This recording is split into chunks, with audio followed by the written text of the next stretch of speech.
Nama saya Eri Lasdame Saragi. Saya menjadi mahasiswa di Universitas Islam Negeri Sultan Taha Saifuddin Jambi.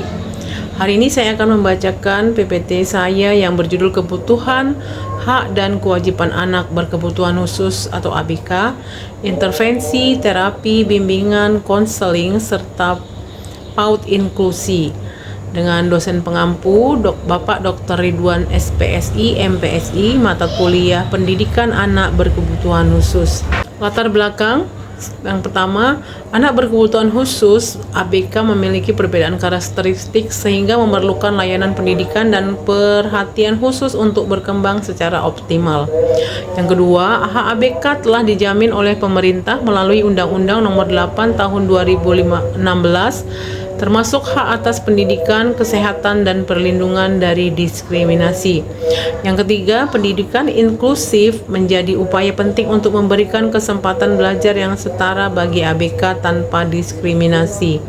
Yang keempat, dukungan intervensi dini serta pelaksanaan pendidikan inklusif masih menghadapi kendala seperti kurangnya pemahaman masyarakat, keterbatasan tenaga pendidik, dan sarana prasarana yang belum memadai.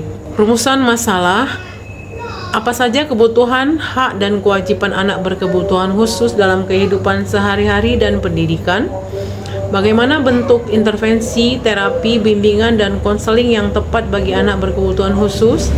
Bagaimana penerapan pendidikan PAUD inklusi dalam mendukung perkembangan anak berkebutuhan khusus? Definisi anak berkebutuhan khusus.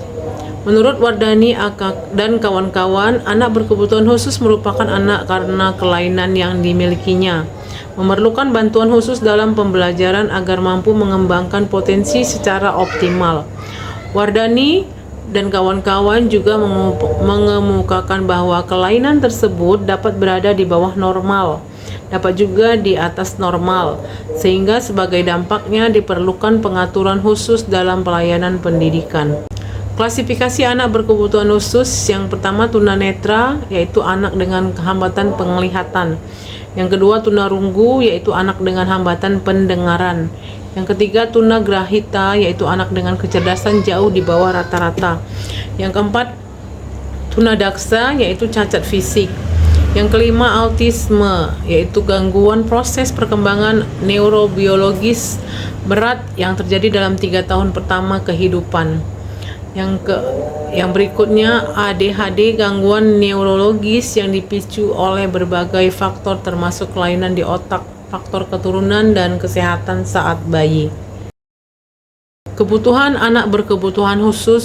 Yang pertama, kebutuhan fisik. Penyandang kelainan atau ABK memiliki kebutuhan fisik dan kesehatan sesuai dengan jenis kelainannya agar dapat beraktivitas secara mandiri. Mereka memerlukan fasilitas pendukung seperti ram lift, tongkat bagi tunanetra, dan alat bantu dengar bagi tunarunggu. Selain itu, ABK juga membutuhkan layanan kesehatan khusus seperti physical therapy, okupasional terapi, dan speech therapy. Physical therapy membantu gerakan tubuh bagian bawah, sedangkan okupasional terapi berfokus pada gerakan tangan dan motorik halus. Pemenuhan kebutuhan kesehatan ABK melibatkan berbagai tenaga ahli seperti dokter, terapis, ahli gizi, dan perawat sesuai dengan kondisi yang dialami.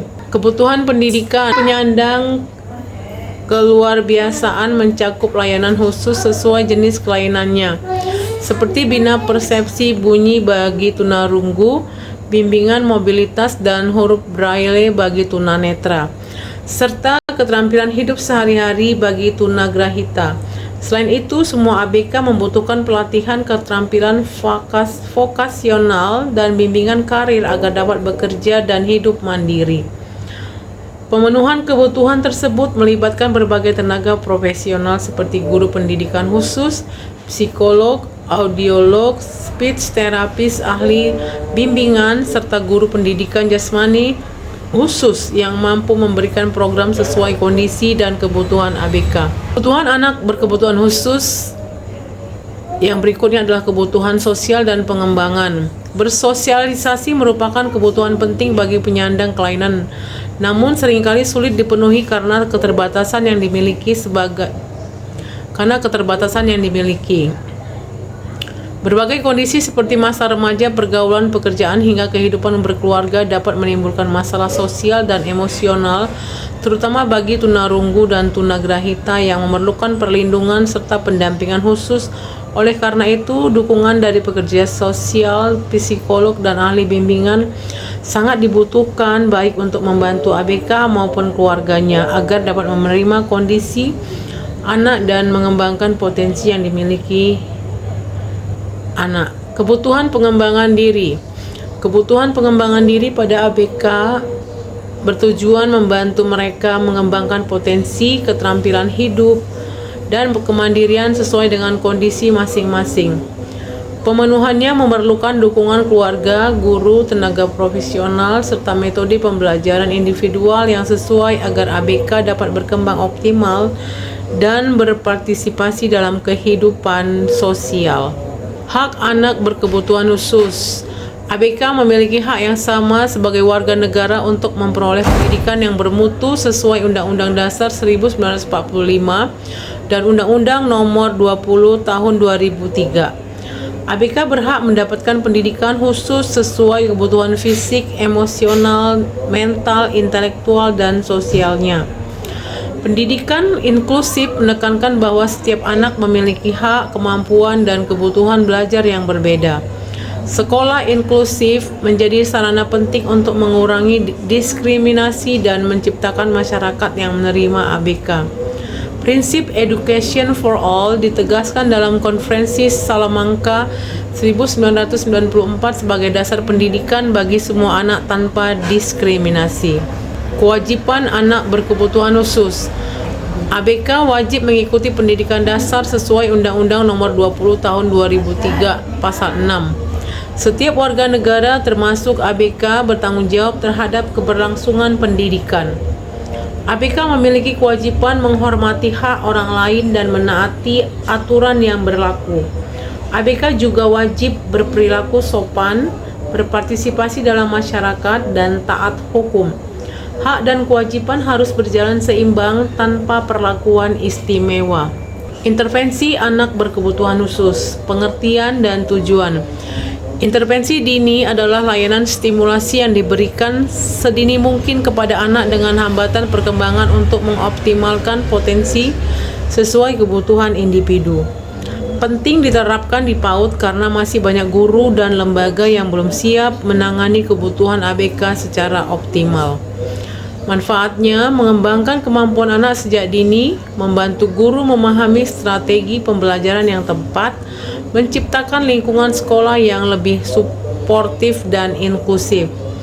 Dasar teori. Berdasarkan konsep zona perkembangan proksimal atau ZPD Vygotsky, anak dapat mencapai kemampuan baru dengan bantuan guru, orang tua, atau terapis. Pendamping berperan sebagai fasilitator untuk membantu anak mencapai perkembangan optimal. Faktor keberhasilan, identifikasi dini yang tepat, kolaborasi guru, orang tua, dan tenaga ahli, pendekatan yang berfokus pada kekuatan dan kebutuhan anak. Intervensi anak berkebutuhan khusus, bentuk intervensi dan jenis terapi ABK. Yang pertama, intervensi berbasis terapi, yaitu fisioterapi, motorik kasar dan kekuatan tubuh, terapi wicara, komunikasi dan bahasa, sensori integrasi, pengolahan rangsangan indera, terapi perilaku, membentuk perilaku positif, terapi okupasi, kemandirian dan motorik halus. 2. Intervensi pendidikan, program pembelajaran individual atau PPI, pendidikan inklusi, penggunaan alat bantu dan teknologi asistif, strategi task analisis, prompting, dan modeling. 3. Intervensi keluarga dan lingkungan, early intervention usia 0 sampai 6 tahun, psikoedukasi orang tua, kemudian konsistensi rutinitas di rumah. Jenis terapi untuk ABK, yang pertama terapi wicara, yaitu melatih komunikasi verbal atau nonverbal. Yang kedua, terapi okupasi, membantu aktivitas sehari-hari dan sensory integration. Yang ketiga, terapi perilaku atau ABA meningkatkan fokus, interaksi sosial, dan pengelolaan emosi. Fisioterapi meningkatkan keseimbangan, koordinasi, dan kemampuan gerak anak. Bimbingan dan konseling. Definisi: bimbingan dan konseling atau BK adalah layanan bantuan profesional untuk membantu ABK mencapai kemandirian, penyesuaian diri, dan pengembangan potensi secara optimal melalui pendampingan dan konseling. Layanan BK membantu ABK memahami diri, mengatasi hambatan belajar, perilaku, serta beradaptasi dengan lingkungan sosial dan sekolah. Dilakukan melalui wawancara tatap muka atau virtual antara konselor dan ABK sesuai kebutuhan fisik, intelektual, emosional, dan sosial anak. Tujuan BK bagi ABK: membantu penyesuaian diri dan penerimaan kondisi anak, mengembangkan potensi bakat dan kepercayaan diri, melatih kemandirian dan pengambilan keputusan, mengatasi masalah, belajar emosi dan perilaku, memberdayakan keluarga dalam mendukung perkembangan anak. Peran guru dan konselor, yaitu sebagai fasilitator yang menyediakan lingkungan dan layanan sesuai kebutuhan ABK, yaitu sebagai motivator, edukator, membangun rasa percaya diri dan karakter positif. Kolaborator, bekerja sama dengan guru, GPK, dan orang tua. Mediator adalah menjembatani komunikasi antara anak sekolah dan lingkungan. Konselor membantu menyelesaikan masalah emosional dan perilaku anak. Pendidikan anak usia dini inklusi, pengertiannya yaitu PAUD inklusi adalah sistem pendidikan yang menyatukan anak berkebutuhan khusus dan anak reguler dalam lingkungan belajar yang sama tanpa diskriminasi. Pendidikan inklusi menjamin hak setiap anak memperoleh pendidikan berkualitas serta menghargai keberagaman, kemampuan, dan kondisi anak. Strategi pembelajarannya: yang pertama, kurikulum fleksibel. Yang kedua, pembelajaran berdiferensiasi. Yang ketiga, lingkungan belajar ramah anak. Yang keempat, kolaborasi guru, GPK, orang tua, dan tenaga ahli. Tujuan PAUD inklusi yaitu kesetaraan hak semua anak mendapat layanan pendidikan yang layak. Kemudian menghargai keberagaman, menanamkan sikap toleransi sejak dini. Optimalisasi potensi, mengembangkan kemampuan kognitif, afektif, dan psikomotorik anak. Interaksi sosial, membangun hubungan positif antara ABK dan anak reguler. Prinsip pendidikan inklusif: semua anak bisa belajar. Pendidikan untuk semua tanpa diskriminasi. Keberagaman dan adalah kekuatan. Sistem sekolah menyesuaikan kebutuhan anak. Kendala dan solusi. Kendala keterbatasan SDM, sarana, dan pemahaman guru tentang ABK. Solusi: pelatihan guru, kerjasama dengan orang tua profesional. Kesimpulan dan saran. Kesimpulan: 1. Anak berkebutuhan khusus atau ABK memerlukan layanan pendidikan dan penanganan khusus agar dapat berkembang secara optimal sesuai kebutuhannya. Kedua, ABK memiliki berbagai klasifikasi seperti tunanetra, tunarunggu, tunagrahita, tunadaksa, autisme, dan ADHD dengan karakteristik serta penanganan yang berbeda-beda. 3. Kebutuhan ABK meliputi aspek fisik, pendidikan, sosial, emosional, dan pengembangan diri yang memerlukan dukungan keluarga, sekolah, dan tenaga profesional. 4. ABK memiliki hak yang sama untuk memperoleh pendidikan yang layak tanpa diskriminasi serta menjalankan kewajiban sesuai kemampuan mereka. 5. Intervensi dini, terapi, bimbingan, dan konseling serta PAUD inklusi berperan penting dalam membantu ABK mencapai kemandirian dan mengembangkan potensinya secara maksimal. Saran 1.